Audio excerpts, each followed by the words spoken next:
It's Tuesday. You know what that means. Yeah. Hey there, YouTube. Wrestling Optimus here. Back with probably the most somber video I'll ever make.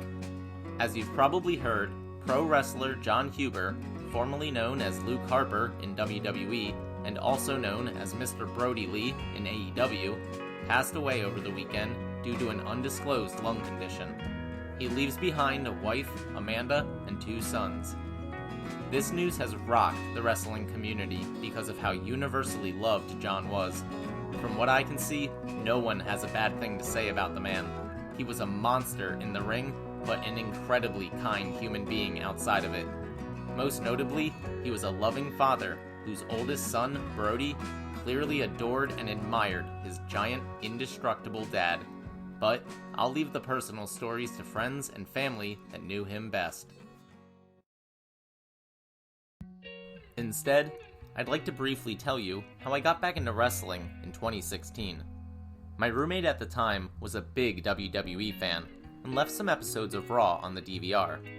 Since I had run out of things to watch, I decided to check those out. Initially, I had them on in the background while I played video games, so I never really paid close attention. But the first storyline I did pick up on was the New Day vs. the Wyatt family. I've played tuba since the 5th grade, and I was excited to see Xavier Woods carry his trombone to the ring, but all he ever did was honk it.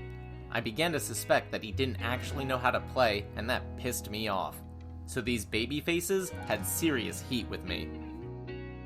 On the other hand, for some reason, I've always preferred spooky big men. My favorite wrestlers growing up were Undertaker and Kane, so the Wyatt family were a natural fit for me. Flash forward to their match at the Wyatt compound with all the cinematic sports entertainment that we've come to know and love during the pandemic era, and I was hooked on the product again. Ironically, Luke Harper was out with an injury for this, but he came back in time to do the story with Randy Orton infiltrating the family. From day one, there was just something about Harper that I liked, and it always bugged me how little he was used. I was outraged when I saw what WWE did to him at the end of his contract, but I was hopeful when he was finally released and rumored to be headed to AEW. Now, I'm one of the few people who actually liked Dark Order from the beginning, even during their creeper phase. Still, they were made so much better with the introduction of Mr. Brodie Lee.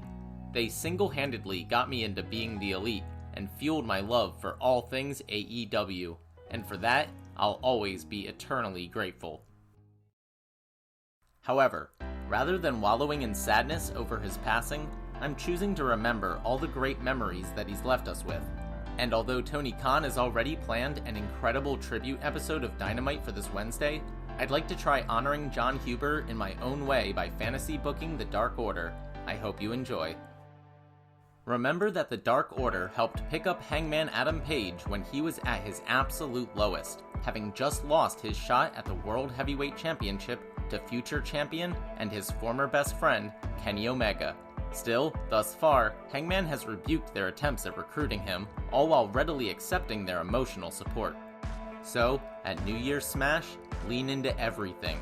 Have the Dark Order come out together and genuinely express the devastation they, and we as fans, feel over the passing of their leader and friend.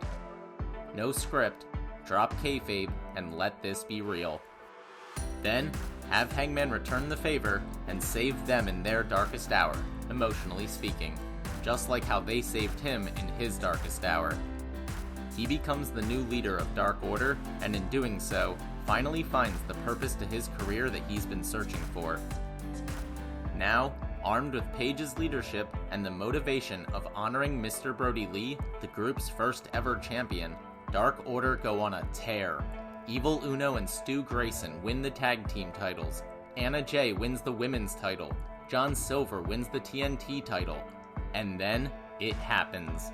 After months of having to watch as Kenny Omega collects all the gold from every other company on the planet, Hangman challenges his former partner for the AEW World Heavyweight Championship. He does the unthinkable and kicks out of the One-Winged Angel on his way to defeating Omega and finally redeeming himself.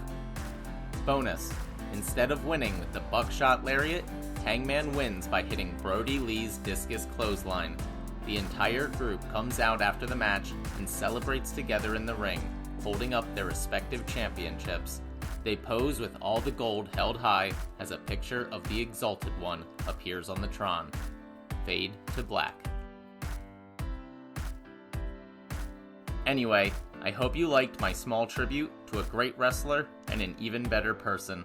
Brodie Lee, the wrestling community already misses you and mourns your loss, but I think I can speak for everyone when I say, thank you. Jon Huber knew as well as anyone that tomorrow is not guaranteed, so please be kind to each other and maybe take some time today to let your loved ones know how much they mean to you. But until next time, I've been Wrestling Optimus, and I'll catch you later.